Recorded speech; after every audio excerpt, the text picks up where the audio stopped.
Hello everyone and welcome to Cinderful Gaming.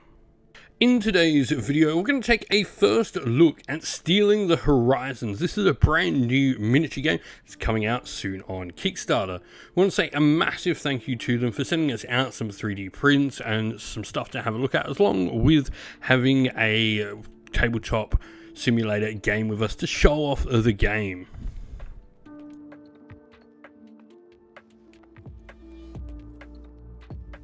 And so here we have our little goodie box that the guys behind Stealing the Horizons have sent us out.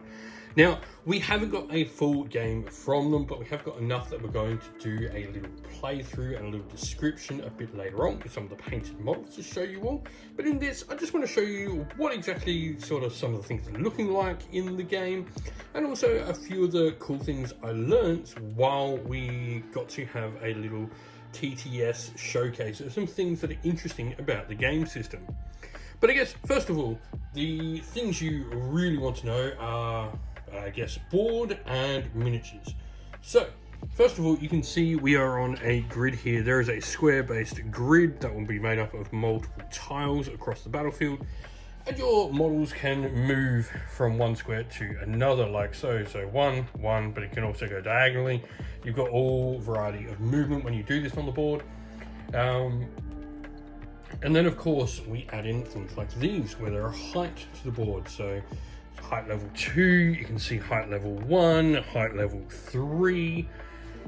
And so that's really cool. You can sort of jump to piece, or some of these dudes have jump packs so they can just jump straight up or even completely ignore it.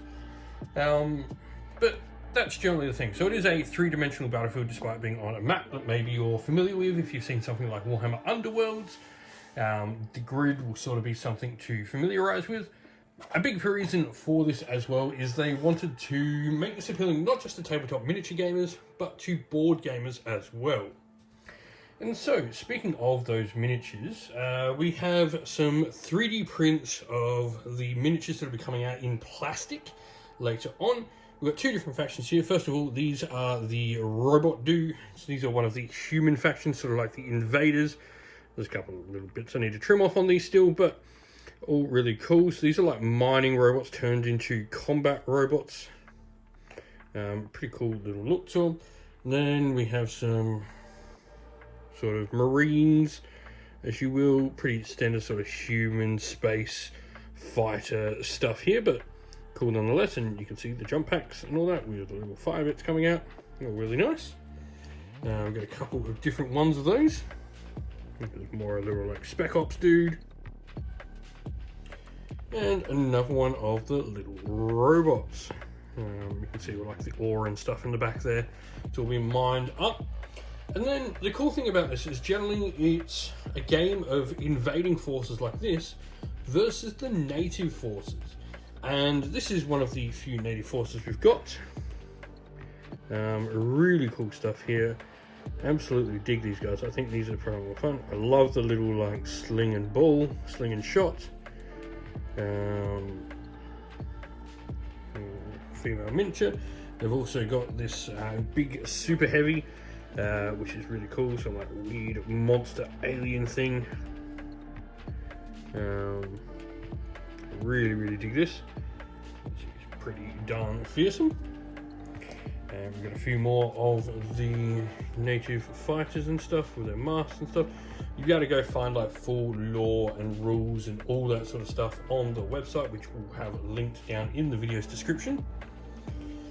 But that is sort of the miniatures, and generally how a force works in this is you build up, you've got 6 fighters on a force. You'll have a super heavy, so a big dude, and then generally fill out spots around that super heavy.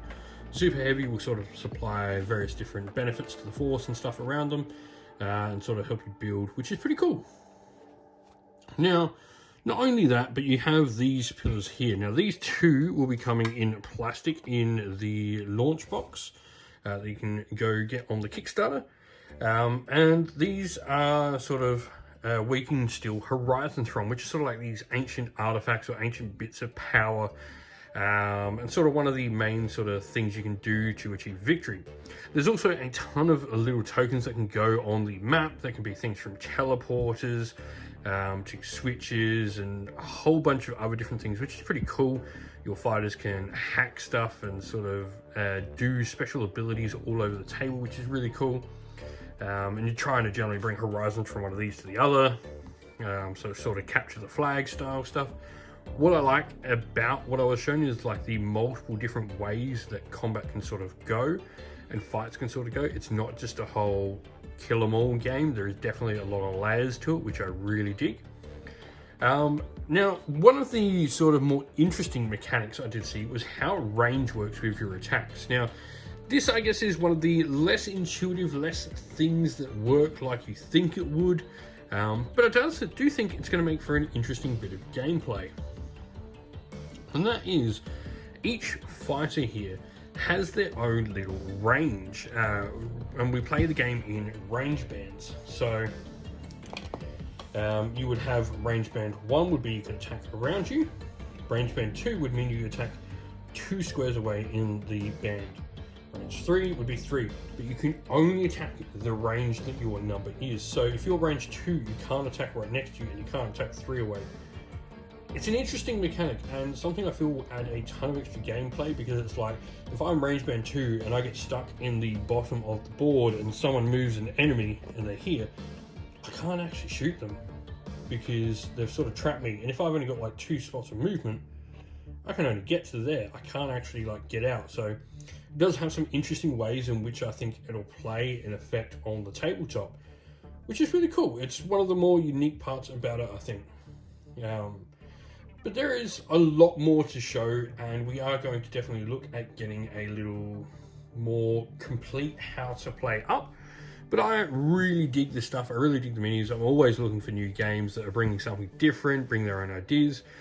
I will say, as one last thing, I really dig that they have not gone for the techno barbarians, which is sort of the standard when you come to, I guess, civilized, we could call them, forces or higher tech forces invading a planet.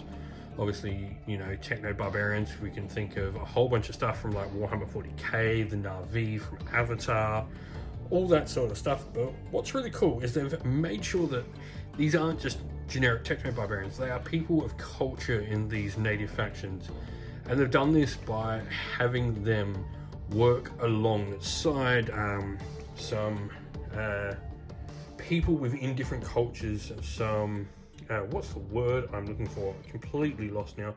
Just people to guide them, some guidance on there, which is really cool. And so they've helped sort of design these characters and these places and cultures, which has been really fun.